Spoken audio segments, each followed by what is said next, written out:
తెలంగాణ పేద ప్రజల మీద ఒక భస్మాసుర హస్తం ఇది కాబట్టి హస్తం గుర్తు బాగా ప్రామినెంట్ కనపడుతుంది. శ్రీ రామచంద్రరావు గారిని మాట్లాడుతుందిగా కోరుతున్నాను. ఫస్ట్ మాట్లాడుతాను. అందరికీ నమస్కారం. 23 నెలల ఒక కాంగ్రెస్ పార్టీ పాలన తెలంగాణ ప్రజలకు ఒక భస్మాసుర హస్తంగా మారినటువంటి ఒక పరిస్థితి ఈరోజు మనం చూస్తూ ఉన్నాం. భారతీయ జనతా పార్టీ ఈరోజు ఈ కాంగ్రెస్ పార్టీని ప్రశ్నిస్తూ ఉంది.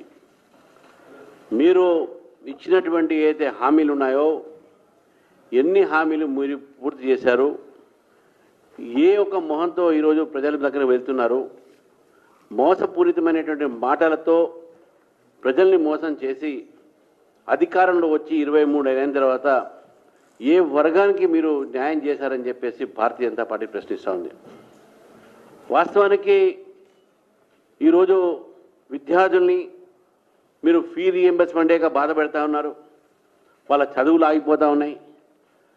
పేషెంట్లకు మీరు హాస్పిటల్స్కు ఆరోగ్యశ్రీ ఒక నిధులు కూడా మీరు రిలీజ్ చేయకుండా కోట్లాది రూపాయలు బకాయిలు పెట్టి ఇటు ఆరోగ్యాలు కూడా పాడైపోతూ ఉన్నాయి. ప్రజలకు ఆరోగ్యశ్రీ దొరకట్లేదు. రైతులకు రైతు బంధు అని చెప్పేసి ఇంతవరకు రైతుల బందే పెట్టారు మీరు టోటల్గా. ఈరోజు రుణమాఫీ అని చెప్పారు, మీరు మమ్మల్ని ప్రజలు మాఫీ చేయాలని చెప్పి ఆలోచన ఉన్నారు మీరు. ఇటువంటి ఒక పరిస్థితుల్లో ఈరోజు తెలంగాణకు కాంగ్రెస్ పార్టీ చేసింది ఏంది అనేటటువంటి విషయాన్ని మేము ఈరోజు మీ ద్వారా ప్రజల్ని వారిని కాంగ్రెస్ పార్టీని అడగాలని చెప్పేసి కూడా మీకు కోరుతా ఉన్నాం. నిన్న మొన్న విద్యార్థులు ఒక స్కూటీ ప్రదర్శన చేశారు, ఉచితంగా స్కూటీ ఇస్తా అని చెప్పారు. స్కూటీ వదిలిపెట్టిన సైకిల్ కూడా ఇవ్వలేని పరిస్థితి ప్రభుత్వం. ఇన్ని రకాలైన మోసపూరిత భాషలు. కామారెడ్డిలో బీసీ డిక్లేర్ చేసే బీసీలకు మోసం. మీరు ఏమీ చేసిందే విషయాల్లో ఈరోజు ప్రభుత్వాన్ని ఈరోజు నాగేష్ గారిని ప్రభుత్వాన్ని ఈరోజు ప్రజలు ప్రశ్నిస్తూ ఉన్నారు. పెద్ద పెద్ద మాటలు మాట్లాడుతూ ఉన్నారు. ఓటు రాజకీయాల కోసం మీరు మొత్తం ఈరోజు అపీజ్మెంట్ పాలసీ బుజ్జగించేటటువంటి విధానాలు మీరు ఒక చెప్తున్నారు.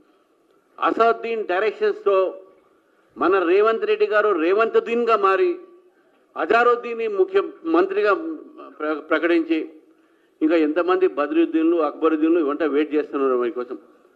మొత్తం ప్రభుత్వాన్ని ఈరోజు కేవలం ఓట్ బ్యాంక్ పాలిటిక్స్ మీద నడుస్తున్నటువంటి ఒక రేవంతుద్దీన్ సర్కార్ ఇది. ఈ యొక్క రేవంతుద్దీన్ సర్కార్ జూబ్లీ హిల్స్లో వీళ్ళ ఇన్ఫ్లుయెన్స్ ఎంత పడ్డదంటే భారతదేశాన్ని పాకిస్తాన్ కిక్ చేసిందంట. పాకిస్తాన్ కిక్ చేసినటువంటి ఒక మాటలు మాట్లాడతారంటే ఈ రేవంత్ రెడ్డి గారు. కనీసం సింధూర్లో ఎంతమంది సైనికులు ఏ విధంగా వీరోత్సవమైనటువంటి ఒక ప్రదర్శన చేశారు అది మర్చిపోయారా? పాకిస్తాన్ ఏ విధంగా తోక ముడుచుకొని ఈరోజు మాట్లాడకుండా ఉన్నది మర్చిపోయారా? పహల్గామ్లో చనిపోయినటువంటి ఒక ఎవరైతే వ్యక్తులు ఉన్నారో వాళ్ళ కుటుంబాలకి ఆ రోజు నరేంద్ర మోదీ గారు ఒక ఈ ఆపరేషన్ సింధూర్ ద్వారా వారందరినీ ఓదార్చినటువంటి ఒక సంఘటన చూస్తే ఈరోజు మన దేశాన్ని అవమానపరిచేటటువంటి మాటలు మాట్లాడుతున్నారు రేవంతుద్దీన్ గారు. ఇంత ఇన్ఫ్లుయెన్స్ మీ మీద ఉండకూడదు. అక్బరుద్దీన్ ఇన్ఫ్లుయెన్స్ ఏమైతుంది? లా అండ్ ఆర్డర్ మొత్తం కొలాప్స్ అయిపోయింది. మంత్రులంతా కూడా కమిషన్లకు ఎగబడ్డారు. తుపాకీలు తీసుకొని యజమానులను బెదిరిస్తున్నారు ఇండస్ట్రీస్ని. ఈ రకమైన ప్రభుత్వం మీది. ఈరోజు మీరు ఈరోజు జూబ్లీ హిల్స్లో మాట్లాడుతూ ఉన్నారు, మా కార్పెట్ బాంబింగ్ గురించి మాట్లాడుతున్నారు. కార్పెట్ బాంబింగ్ కాదు మీకు. మేము ఏ బాంబింగ్ అయినా చేస్తాం ప్రజల ఒక బలంతో. బాంబింగ్ అంటే బాంబులేసి పేల్చడం కాదు, ప్రజల ఒక సపోర్ట్తోని ప్రజలకు ఆటంబ బాంబులుగా మారి మిమ్మల్ని గద్దె దింపుతారు.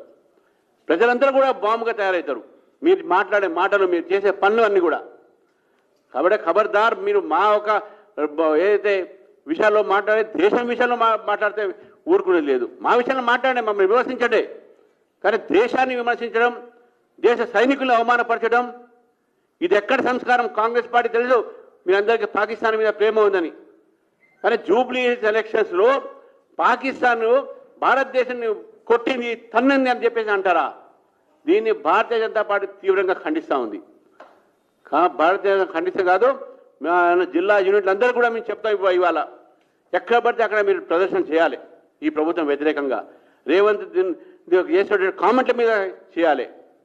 కాబట్టి ఈరోజు ఓట్ల కోసం దేశాన్ని అవమానపరిచేటటువంటి ఒక ఈ ప్రభుత్వాన్ని ప్రజలు ప్రశ్నిస్తున్నారు, తెలంగాణ ప్రశ్నిస్తుంది. అందుకే ఈ ఛార్జ్ షీటు ఇప్పుడు ఈరోజు రిలీజ్ చేయడం జరిగింది. పెద్ద చాలామంది ఉన్నారు, ఎక్కువసేపు నేను మాట్లాడకుండా వారికి కూడా అవకాశం ఇవ్వాలని కోరుతూ, అదే రఘునందరావు గారు, తర్వాత విశ్వేశ్వర గారు మాట్లాడారు. మహేష్ రెడ్డి గారు మాట్లాడారు.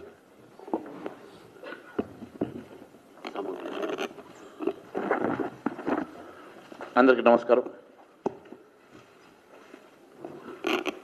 ఈరోజు 23 నెలల కాంగ్రెస్ పాలనలో ఇచ్చిన 420 హామీల్లో ఏ ఒక్క హామీ నెరవేర్చక పూర్తిగా వైఫల్యం చెందినటువంటి కాంగ్రెస్ ప్రభుత్వానికి